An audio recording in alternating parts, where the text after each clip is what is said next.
नमस्कार, खबर 1 मिनट देख रहे हैं आप और मैं हूं आपके साथ सोनाली सिंह। तो चलिए 1 मिनट में देखते हैं बिहार झारखंड की तमाम बड़ी खबरें।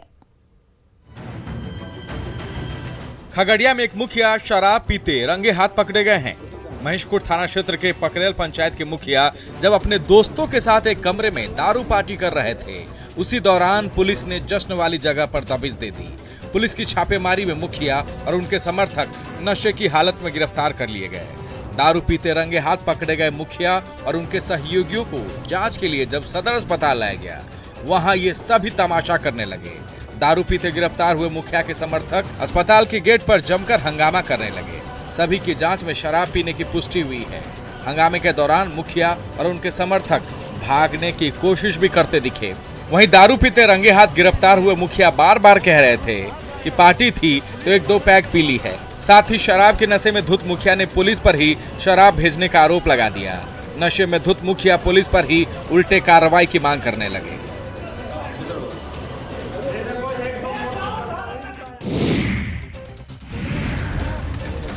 पटना के फतुहा जंक्शन से एक ऐसा वीडियो सामने आया है जिसे देखकर लोगों के रोंगटे खड़े हो जाएंगे। रेलवे स्टेशन और रेलवे ट्रैक के बीच फंसे शख्स के ऊपर से पूरी ट्रेन गुजर गई, लेकिन शख्स को एक खरोंच तक नहीं आई।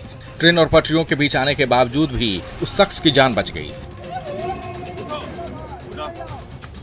दरअसल पटरियों को पार कर पटना झाझा सवारी गाड़ी पर चढ़ने के दौरान वीडियो में दिख रहा शख्स प्लेटफॉर्म और पटरियों के बीच फंस गया। पूरे 2 मिनट तक हिम्मत और धैर्य के साथ वो पटरियों पर पड़ा रहा।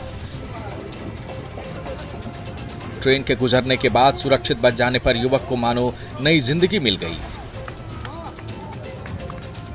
स्टेशन पर मौजूद एक शख्स ने इस पूरी घटना का वीडियो रिकॉर्ड कर लिया, जिसके बाद इस घटना का वीडियो भी वायरल हो गया। हालांकि वायरल हो रहे इस वीडियो की नवादा में शराब निर्माण से जुड़े ठिकानों पर बड़ी कार्रवाई की गई है। उत्पाद विभाग की टीम ने नगर थाना और बुंदेलखंड थाना क्षेत्र के अलग अलग इलाकों में छापेमारी करते हुए अवैध शराब के ठिकानों को ध्वस्त किया है। बुंदेलखंड के अफजल नगर में कार्रवाई के दौरान मौके से करीब 1200 किलो जावा महुआ घोल को जमीन से निकालकर नष्ट किया गया। साथ ही करीब 115 लीटर महुआ चुलाई शराब को भी यहां से जब्त किया गया है। अफजल नगर से किसी भी शराब माफिया की गिरफ्तारी नहीं हो सकी है। वहीं नगर थाना के जमालपुर गांव में उत्पाद विभाग की टीम ने करीब 1800 किलो जावा महुआ घोल को नष्ट किया और यहां से करीब 75 लीटर महुआ चुलाई शराब जब्त किए गए हैं। यहां झाड़ियों में शराब बनाने का काम चल रहा था। लगातार हो रही कार्रवाई से शराब निर्माण से जुड़े लोगों में हड़कंप है। कार्रवाई के दौरान कई अज्ञात के खिलाफ मामला दर्ज किया गया है।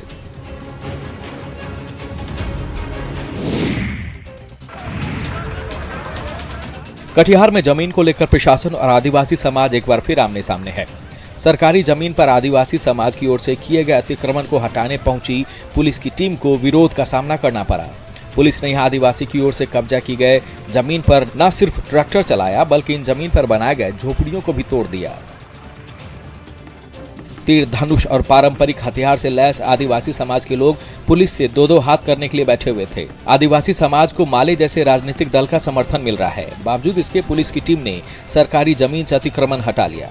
दर्जनों की संख्या में पारंपरिक हथियार से लैस आदिवासी इसे अपनी जमीन बता रहे हैं। साथ ही कह रहे हैं कि कुछ भूमाफिया उनकी जमीन पर कब्जा करना चाहते हैं, इसलिए प्रशासन की ओर से इस तरह की कार्रवाई की गई है। वहीं पुलिस का कहना है कि शहर में आदिवासी समाज ने कई जमीन पर कब्जा जमा रखा है, सरकारी जमीन को हड़प रहे हैं, इसलिए इस तरह की कार्रवाई की गई है।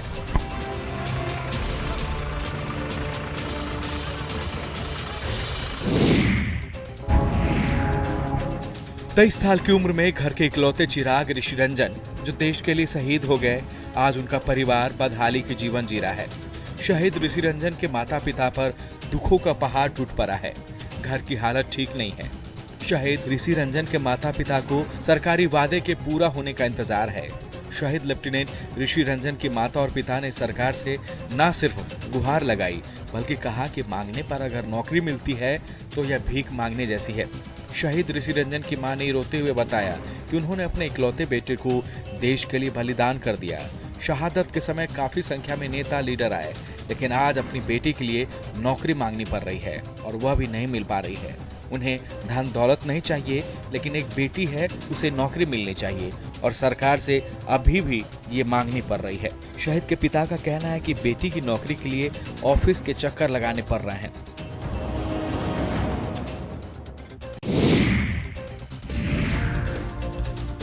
गिरिडीह में बेवकूफ एक ब्रांड बन गया है। शहर में बेवकूफ नाम से इतने सारे होटल हैं कि लोग परेशान हो जाएं। इन होटलों के नाम भी बड़े ही मजेदार हैं, जैसे बेवकूफ, महाबेवकूफ, बेवकूफ नंबर 1 और श्री बेवकूफ। शहर के मुख्य चौक पर बेवकूफ नाम के कई होटल खुले हुए हैं। इनमें अंबेडकर चौक पर सबसे पहले बेवकूफ होटल को खोला गया था। फिर तो शहर में बेवकूफ ऐसा ब्रांड बन गया कि कई होटलों के नाम बेवकूफ पर खोले जाने लगे। बेवकूफ ब्रांड के पीछे की वजह भी दिलचस्प है। सबसे पुराने बेवकूफ होटल के मालिक बीरबल प्रसाद कहते हैं कि होटल खुलने के शुरुआती दिनों में कुछ छात्र खाना खाकर बिना पैसे दिए होटल से निकल लिए थे। होटल मालिक को उस समय एहसास हुआ कि ये बेवकूफ बना गए। तभी से ही शहर में बेवकूफ ब्रांड बन गया। इन तमाम होटलों की लोकप्रियता भी ऐसी है कि कोई इस शहर में नया आता है तो उसे भी लोग यहाँ ले जाना नहीं भूलते।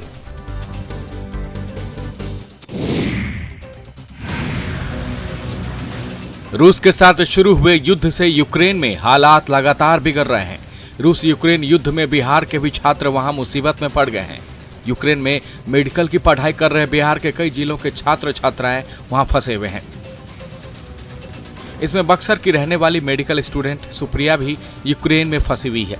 सुप्रिया ने यूक्रेन के हालात की हालिया तस्वीर बक्सर में रह रहे अपने पिता को भेजा है।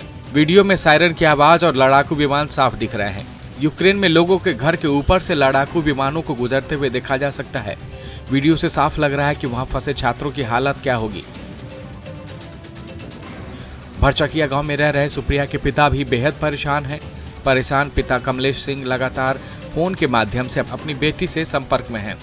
इधर यूक्रेन में जारी संकट को लेकर बिहार सरकार वहां फंसे अपने लोगों को वापस लाने के लिए प्रयास कर रही है।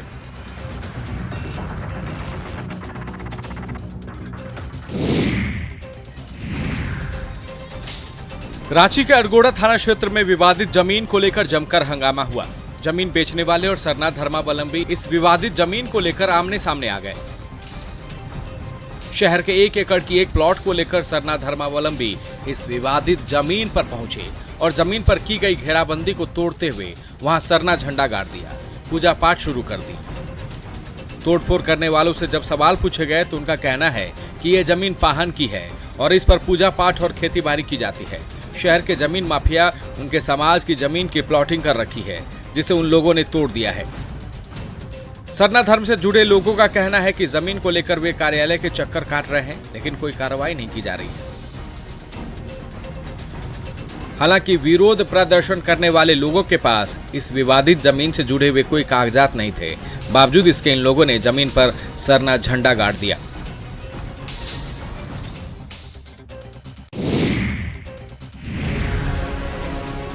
बेतिया के सिरसिया में एक लुटेरा ग्रामीणों के हत्थे चढ़ गया।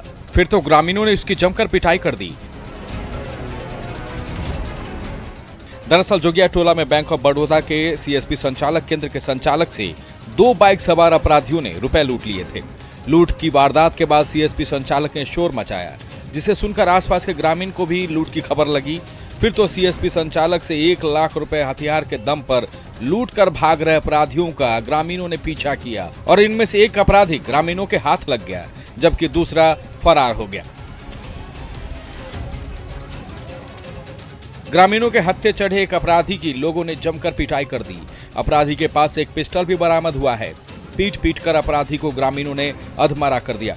पुलिस ने काफी मशक्कत के बाद ग्रामीणों के चंगुल से अपराधी की जान बचाई और उसे अपने साथ ले गई। पुलिस अब अपराधी से पूछताछ कर रही है।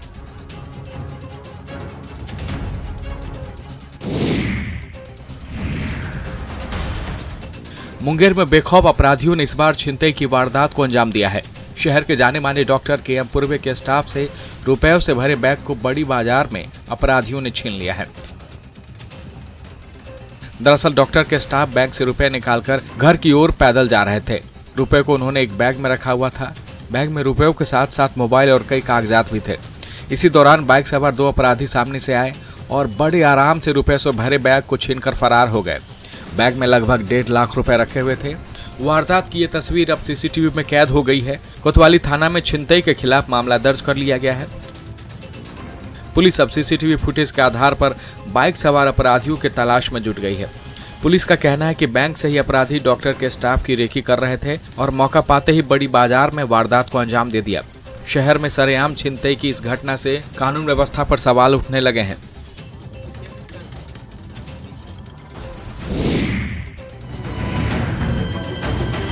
भोजपुर के सोन नदी में बालू के अवैध खनन की लगातार निगरानी की जा रही है। ड्रोन की मदद से बालू के अवैध खनन को रोकने की कोशिशें हो रही है। बावजूद इसके सोन नदी से बालू के अवैध खनन का खेल जारी है। कई बार की कार्रवाई के बावजूद धंधेबाज सोन नदी में हर दिन अपना खेल खेल रहे हैं। नदी से अवैध खनन और बालू के खेल की एक बार फिर तस्वीर सामने आई है। नदी से बालू का अवैध खनन का एक वीडियो वायरल हुआ है, जहां जेसीबी की मदद से नदी में बालू का अवैध खनन किया जा रहा है। जेसीबी से बालू निकालकर बड़े आराम से बालू माफिया इन्हें ट्रैक्टरों पर लोड कर भेज रहे हैं। इन्हें ना तो प्रशासन का खौफ है और ना ही पुलिस का डर। माना जा रहा है कि हर दिन यहाँ सैकड़ों की संख्या में धंधेबाज बालू के अवैध खनन करने के लिए पहुंचते हैं। हालांकि न्यूज़ 18 वायरल वीडियो की पुष्टि नहीं करता। इधर बालू के अवैध खनन से राज्य सरकार को लाखों का चूना भी लगाया जा रहा है।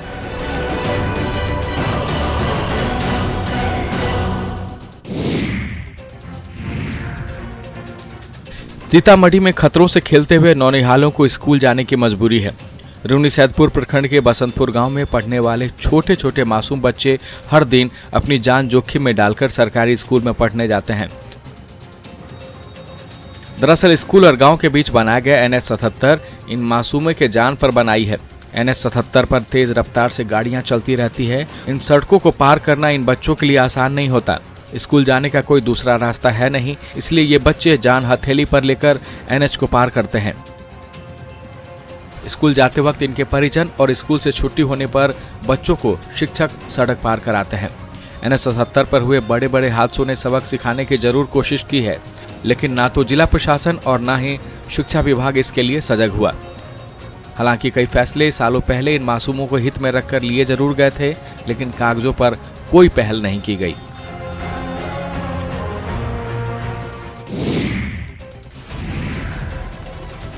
बोकारो FCI के लिए रेलवे वैगन से आया चावल बोकारो गुड्स शेड में भीग गया है।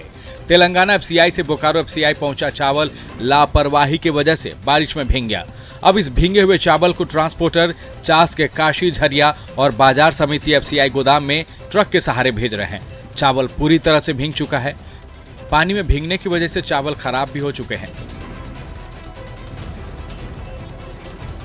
दरअसल तेलंगाना से बोकारो 57 बोगियों में चावल लाए गए थे। कुल 34,200 टन चावल को उतारने के दौरान ही मौसम का मिजाज यहां बदल गया। तेज हवा के साथ बारिश के बाद चावल को भीगने के लिए लोग छोड़ दिए।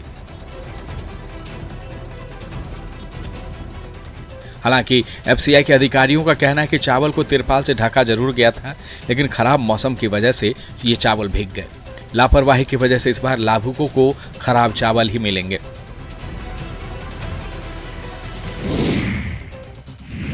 और चलिए अब आपको सीधे लिए चलते हैं बेगूसराय, जहां पर CM नीतीश कुमार अपने समाज सुधार अभियान के तहत बेगूसराय पहुंचे हैं और वहां पर जीविका दीदियों को संबोधित कर रहे हैं। सीधे तस्वीरें बेगूसराय से। मुख्य सचिव राजस्व एवं भूमि सुधार विभाग से प्रभारी सचिव बेगूसराय जिला विवेक सर का बहुत स्वागत है। अपर मुख्य सचिव मद्य निषेध उत्पाद एवं निबंधन विभाग श्री के पाठक सर का बहुत स्वागत अभिनंदन। अपर मुख्य सचिव गृह विभाग सह सामान्य प्रशासन विभाग के श्री चैतन्य प्रसाद सर, आप सभी का बहुत स्वागत। साथ ही साथ मंचासीन सभी अतिथि वृंद का हम बहुत स्वागत, बहुत अभिनंदन करते हैं। और आइए, जीविका की दीदियां तैयार हैं अपने बढ़ते कदम के माध्यम से माननीय मुख्यमंत्री जी का और मंचासीन सभी अतिथि वृंद का स्वागत करना चाहती हैं। तो हम अनुरोध करते हैं जीविका की दीदियों से कि स्वागत गान से आप स्वागत करें।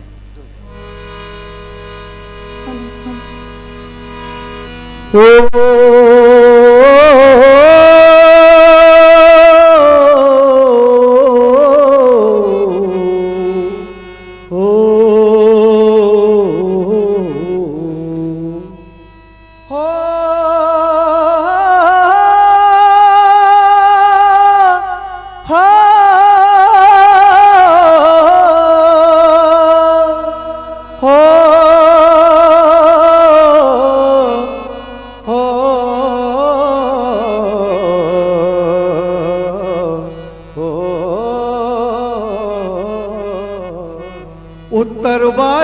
गंगा का तट, राष्ट्र कवि दिनकर का तन और मन।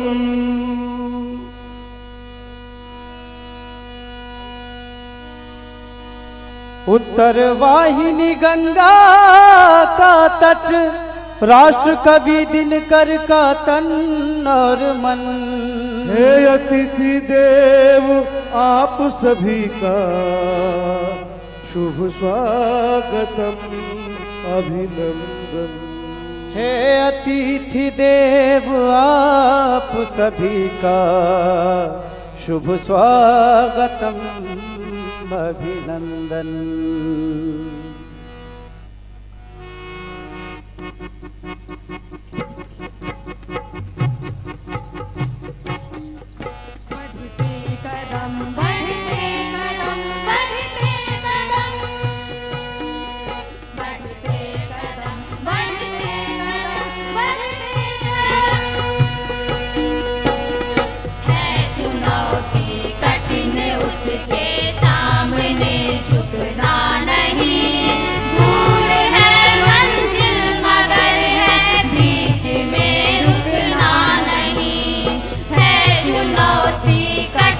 उसके सामने झुकना नहीं, दूर है मंजिल मगर है बीच में रुकना नहीं।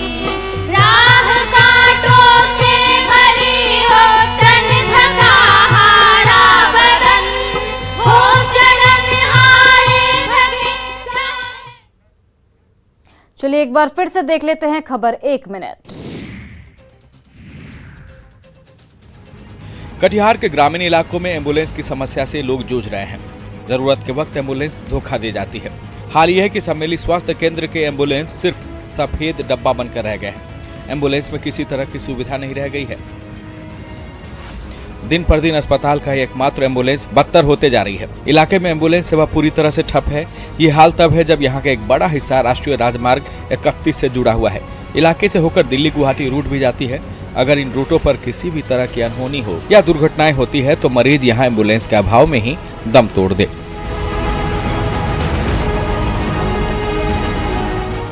राष्ट्रीय राजमार्ग के साथ साथ इस इलाके में 2 स्टेटस हाईवे भी है, लेकिन एम्बुलेंस की कोई व्यवस्था नहीं। हालांकि जिले के डीएम जल्द मुख्यमंत्री एम्बुलेंस योजना के माध्यम से एम्बुलेंस देने की बात कह रहे हैं और भरोसा दिया है कि जल्द ही एम्बुलेंस की दिक्कतों को दूर कर लिया जाएगा।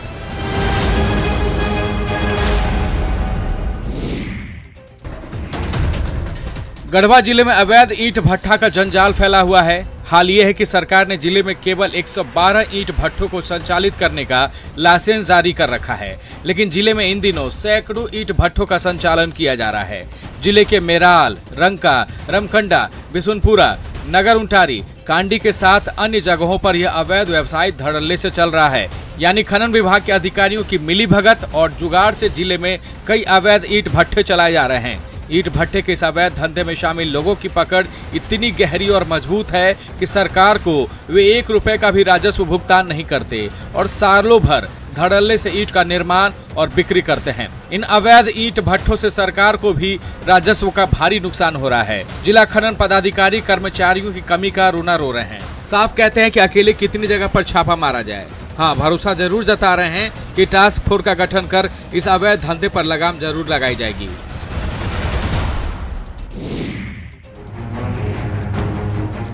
किऊल रेलवे स्टेशन परिसर में मौजूद रेलवे अस्पताल में डॉक्टरों की तैनाती नहीं होने से इसका खामियाजा मरीज भुगत रहे हैं।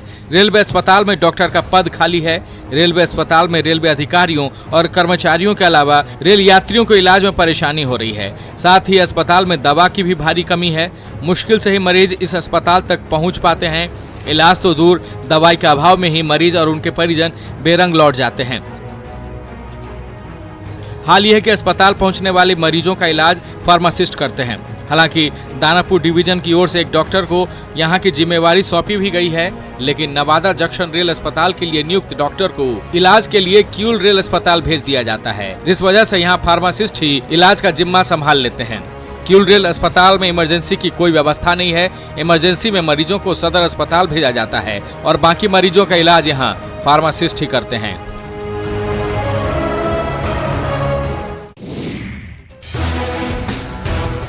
रामगढ़ शहर को रांची हजारीबाग को जोड़ने वाली बिजुलिया के पास निर्माणाधीन रेल ओवरब्रिज पर अप्रैल से गाड़ियां दौड़ने लगेंगी। 16 करोड़ 29 लाख की लागत से 2 लेन के 400 मीटर लंबे बन रहे इस आरओबी का 80% से अधिक का काम पूरा कर लिया गया है और इसके मार्च के अंत तक पूरा होने की उम्मीद है। इस काम को 31 मार्च तक पूरा करने का लक्ष्य रखा गया है, यानी समय पर ही बिजुलिया रेलवे ओवरब्रिज बनकर तैयार हो जाएगा। ब्रिज के ऊपरी स्लैब का कास्टिंग कर लिया गया है। कास्टिंग के बाद 24 मीटर के एक दूसरे गटर की भी कास्टिंग कर ली गई है। ओवरब्रिज के दोनों अप्रोच रोड का काम भी लगभग पूरा हो चुका है। दरअसल बिजुलिया में संकरा और जर्जर रेलवे पुल होने से अक्सर यहाँ घंटों जाम लगा रहता है, लेकिन पुल बनने के बाद अब लोगों को जाम से मुक्ति मिल जाएगी। बिजुलिया ओवरब्रिज निर्माण में दरअसल रेलवे का सिग्नल रूम बाधक बन रहा था। उसे हटाने के लिए एनओसी लेने में करीब 1 साल तक काम रुका रहा।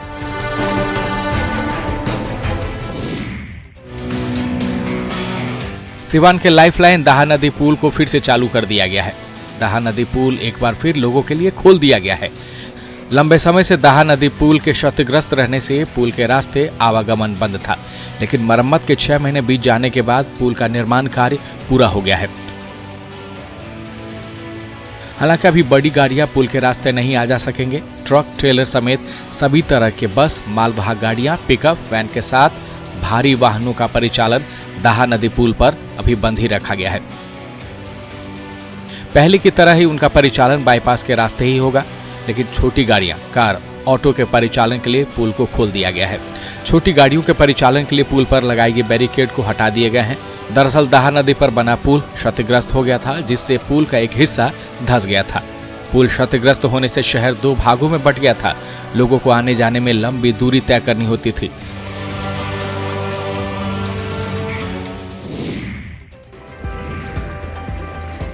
रंगों के त्योहार होली को लेकर तैयारियां शुरू हो गई है। लखीसराय के फैक्ट्रियों में रंग गुलाल बनाए जाने लगे हैं। सिंदूर अबीर के निर्माण को लेकर देश भर में मशहूर लखीसराय होली को लेकर रंग गुलाल बनाने में व्यस्त है।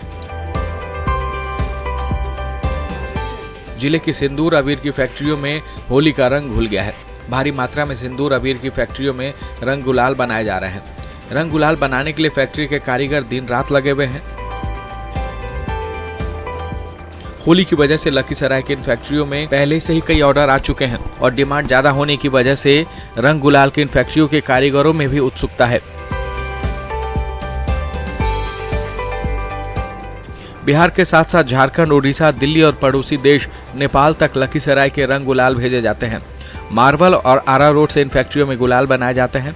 आरारोट का गुलाल त्वचा के लिए सुरक्षित होने की वजह से इसकी काफी डिमांड है।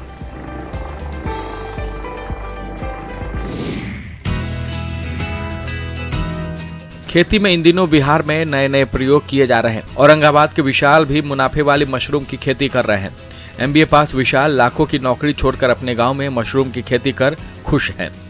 अपने घर के पीछे बने गौशाले को उन्होंने फार्म का रूप दिया है और यहीं से मशरूम की खेती कर रहे हैं।